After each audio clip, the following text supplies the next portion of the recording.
Aujourd'hui, le numérique pénètre l'intervention en santé mentale. Au-delà des technologies, il reste une évidence. Les systèmes évoluent, les situations numériques changent, mais l'intervention en santé mentale commence toujours par une rencontre.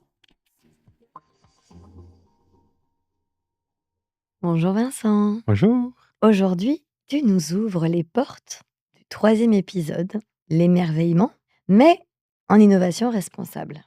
Ouais. On a décidé aujourd'hui de parler d'une question sur l'appropriation. Pourquoi l'appropriation ? Parce qu'on pense que tu es la personne la mieux placée comme personne concernée pour pouvoir nous parler de l'appropriation en santé mentale numérique. Pour ceux et celles qui ne te connaissent pas, j'aimerais que tu nous dises, Vincent mon petit, qui tu es. Je suis patient partenaire depuis 2020. Ça veut dire que je mobilise mes savoirs expérientiels pour faire valoir l'opinion, le point de vue des patients, des patientes dans toutes sortes de projets. Ça peut être dans de la gouvernance d'institutions, ça peut être en enseignement, ça peut être en recherche. Et en parallèle de mon chapeau de patient partenaire, je suis aussi étudiant au doctorat en psychologie à l'UQAM. Pour devenir psychologue. Exact. Merci beaucoup. Écoute Vincent, j'ai une question qui me brûle les lèvres. À l'épisode précédent, nous avons Azar Haïda qui a pris la parole sur l'éthique. Ouais. Puis l'éthique, c'est un élément qui était très important parce qu'on a décidé d'appeler cette mini-série « Émerveillement, l'innovation responsable ». Elle nous a sensibilisés sur un paquet de choses en termes avec l'éthique et puis la santé numérique responsable. Mais moi, j'aimerais savoir, à travers toutes les solutions numériques qu'il peut y avoir, de la réalité virtuelle à l'application mobile en passant par éventuellement l'agent conversationnel, toi, à chaque fois que tu l'utilises, il faut que tu rentres tes données, tes éléments de symptômes, ces aspects-là.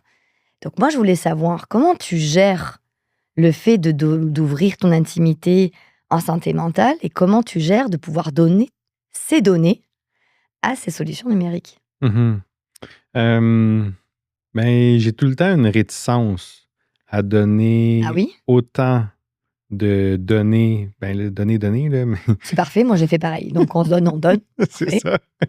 Mais à donner accès à autant de mes données personnelles. OK. Je trouve que c'est précieux quand même. Là. C'est qui va utiliser mes données Ben oui.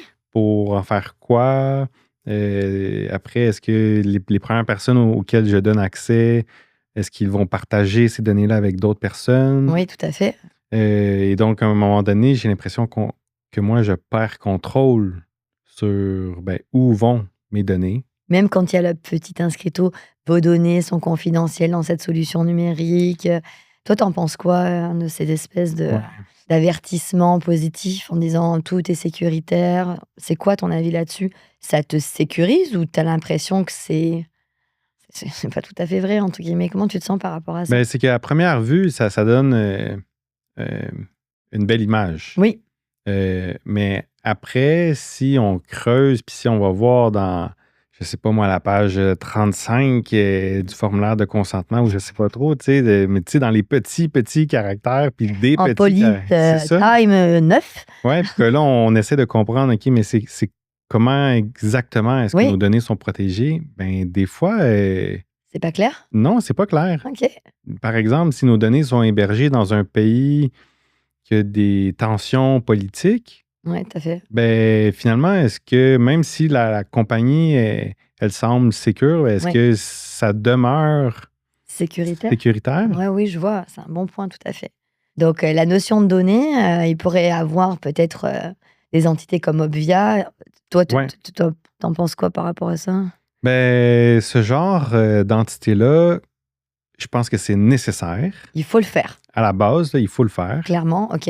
Mais comment c'est fait en ce moment, je trouve que c'est incomplet. Qu'est-ce qui manquerait? Par exemple, avec Obvia, il y a des chercheurs et des professeurs. Oui. Mais les personnes concernées, les patients, les patientes, les personnes proches aidantes, ne font pas partie d'un regroupement comme Obvia. OK. Et je trouve que ça manque. Parce que oui, tu sais, les chercheurs, les professeurs, c'est eux qui réfléchissent les connaissances, qui produisent les connaissances principalement, mais il ne faut pas, selon moi, que ce soit fait sans considérer les personnes qui sont les plus concernées à la base. Tout à fait. Et puis ça, Azar Aïda, elle l'a vraiment bien dit à l'épisode précédent. Hein. Elle a beau être une bioéthicienne, elle n'arrête pas de dire que c'est parce qu'elle se nourrit de différents carrés de sable, différentes personnes, que ça va permettre de donner une crédibilité à l'éthique, entre guillemets. Oui, Et puis elle cible clairement le savoir expérientiel. Et puis je comprends pourquoi. Tout à l'heure, quand tu t'es présenté, tu as bien dit, moi j'interviens dans la gouvernance, l'enseignement et la recherche. oui, Et là, la gouvernance, c'est là qu'elle te paraît importante pour pouvoir avoir le point de vue. exactement. Donc, pour l'instant, j'en conclus que c'est essentiel. Il faut des structures qui permettent de ramener une responsabilité sociale dans la santé numérique, mais qu'il faut vraiment garder en tête de fédérer, si je puis dire, les différents types de savoir et celui expérientiel, Exact. pour que tu puisses te sentir à l'aise de mettre tes données sur une solution numérique. Mhm, mhm. J'ai une deuxième question, forcément, parce que tu as dit que les données qui étaient à la fois réticentes, puis à la fois ça te donnait le vertige parce que tu savais pas où est-ce qu'elles allaient être entreposées, un peu comme Ouais. l'image qui est ici. Là. Donc, tu as l'impression qu'à chaque fois que tu appuies et que tu marques Vincent, mon petit, âge, genre, sexe, ouf, tu sautes de la falaise parce que tu sais pas où vont tes données Mhm. dans l'espace. Moi, le point que je voulais te demander, c'est est-ce que selon toi, quand la façon dont on s'approprie les données, y a-t-il des solutions à ça? Quels sont les effets leviers que tu verrais? Toi, en tant que patient partenaire, toi, en tant que personne qui a réfléchi depuis des mois avec nous sur la santé numérique, c'est quoi? J'y verrais comme 2 leviers. Ok, 2 Euh, principaux leviers alors. ouais. Le Vas-y, dis-moi. premier, et puis en fait, ça fait du pouce sur ce que je disais juste avant avec le fait qu'il faut impliquer des personnes concernées. Oui? Il faut impliquer des personnes qui sont patientes partenaires, par exemple. Être patient partenaire, je pense que ça me permet un peu de contrôler, de gérer le vertige. Ah oui? C'est vrai, ça a eu cet effet-là aussi pour toi? Ouais, ouais. Et c'est comme de sentir que j'ai un certain contrôle sur quelque chose, D'accord. que je peux contribuer Ok, à la réflexion, à l'avancement, à la création d'accord. de certaines initiatives, puis de m'assurer que, bon, des fois, on a l'impression qu'on est des plantes vertes dans, dans les équipes. Vraiment, là, on est juste là pour dire, ben oui, il y a eu un patient partenaire qui était impliqué. Après, Merci, j'adore quand il n'y a pas de langue de bois. Ça me plaît beaucoup. Donc, abat la plante verte, tout en gardant les vraies plantes vertes avec oui, nous. oui, c'est ça, oui. Mais donc, par moment, il y a eu certaines implications, des fois dans le passé, où effectivement, j'ai eu l'impression d'être Ok. utilisé. Mais quand que je sens que j'ai un réel impact Ok, sur l'équipe avec qui je collabore, ben là, à ce moment-là, ça change complètement ça la donne. change complètement la donne. Ouais. Donc, si je me permets de reformuler, Ouais, il n'y a pas de contrôle freak. Le contrôle vient de la contribution. exact. Le contrôle, c'est contribuer. C'est Ouais. ça qui fonctionne. Ouais. Ça serait donc le premier effet levier. Et Ouais. tu m'as dit qu'il y en avait un deuxième. Donc là, forcément, je suis curieuse pour le deuxième. Ouais.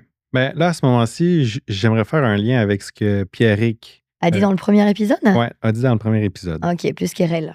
Ok. Ouais. Pierrick donnait l'exemple, il l'a pas mentionné comme ça, mais Comme toi, tu l'as entendu. comme moi, je l'ai entendu, c'était un intervenant augmenté. Un Ok. peu, là. Mais vas-y, dis-moi pourquoi un intervenant commenté. Parce que pour les personnes qui nous écoutent, qui nous regardent, ceux qui n'ont pas écouté le premier épisode, on les invite largement à l'écouter. Mais Ouais. pour ceux qui n'ont pas écouté, il fait de l'émotion en fait, il fait de l'informatique affective, il t'a parlé des émotions, il disait que c'est le fun parce que les intervenants, ils peuvent se faire aider, les personnes intervenantes, pardon, peuvent se faire aider par l'intelligence artificielle et le numérique pour aller adresser plus spécifiquement certains besoins Ouais. populationnels. Ouais. Et là, c'est là que ça fait résonance pour toi. C'est ça. Parce que je trouve que ça permet de peut-être intervenir avec un peu plus.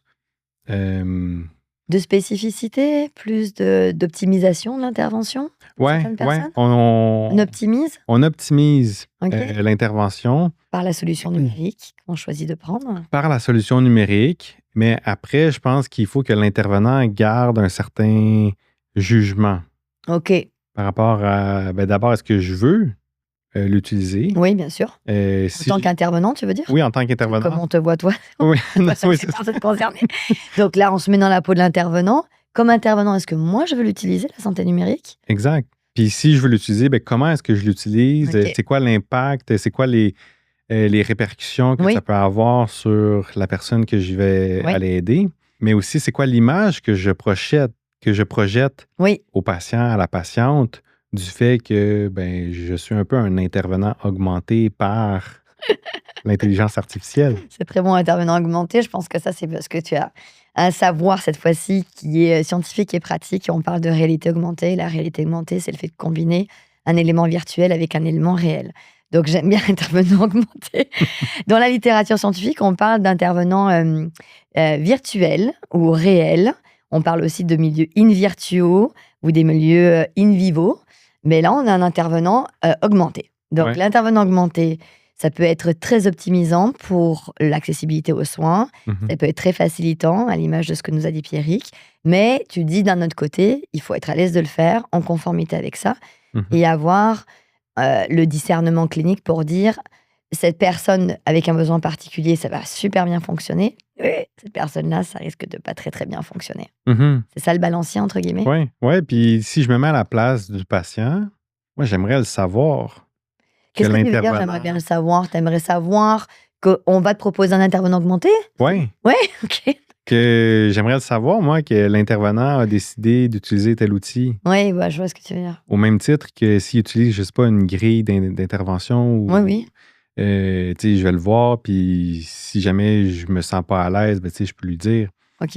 Mais Donc, de le faire de façon consciente. ouais, Donc, consentement éclairé. ouais, Vincent, aujourd'hui, je vais te proposer une intervention qui va être augmentée par ce type de solution numérique. Voici la solution numérique. Je te rassure parce que les données sont comme ça. Elles sont exact. peut-être présentées à Santé Québec, pardon.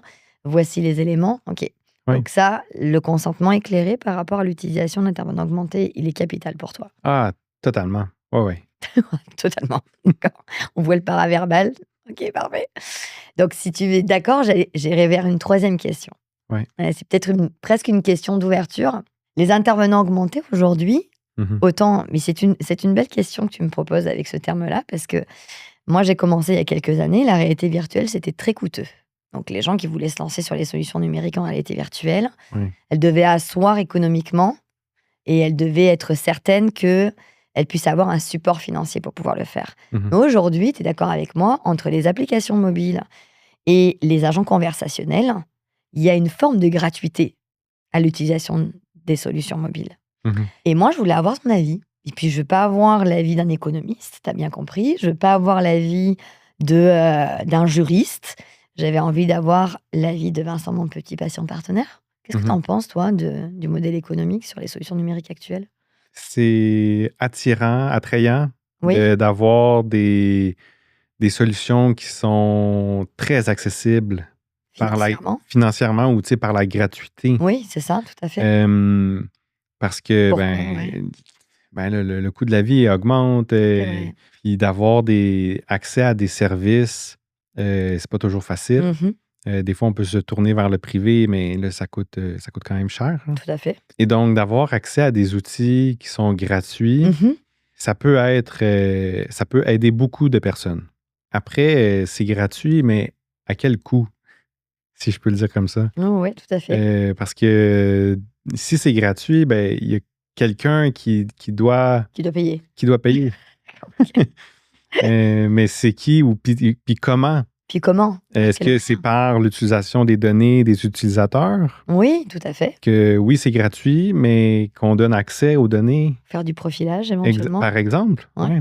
Et donc, oui, on permet une gratuité Oui. avec certaines solutions numériques, mais c'est ça. C'est quoi c'est quoi qui est caché C'est derrière? l'envers de la médaille, tu veux dire? Oui, oui. Toi, tu en as conscience, hein, quand par exemple, il y a une super application avec un beau marketing, que elle est toute cute, elle est pleine de couleurs, elle est sympa, puis que tu dis: «Ah ça franchement, ça m'aiderait par exemple pour, certains éléments que j'ai d'obsession ou d'éléments sur lesquels je vais être routinier, ça va me déroutiniser de mes comportements». Est-ce que à chaque fois que tu fais ça, tu fais: non, peut-être pas sûr», tu vois? Je suis beaucoup dans la réflexion Oui? puis la retenue.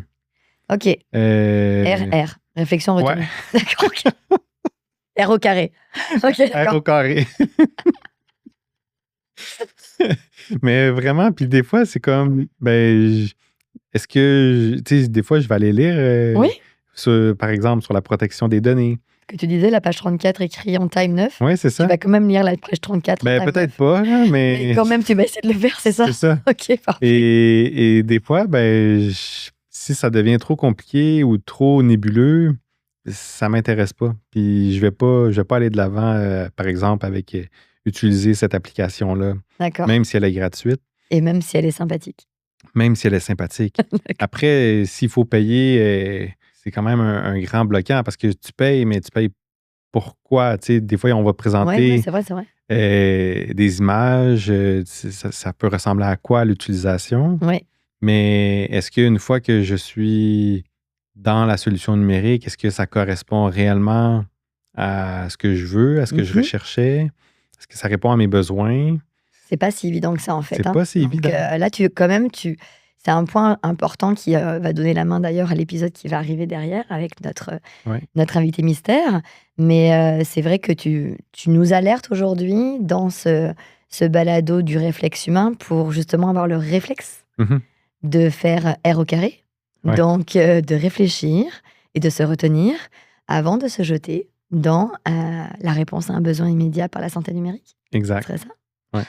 J'ai envie de t'inviter à nous faire notre Oui. petite tradition et de fêter avec toi en tant que personne concernée. Je t'en remercie encore 1000 fois.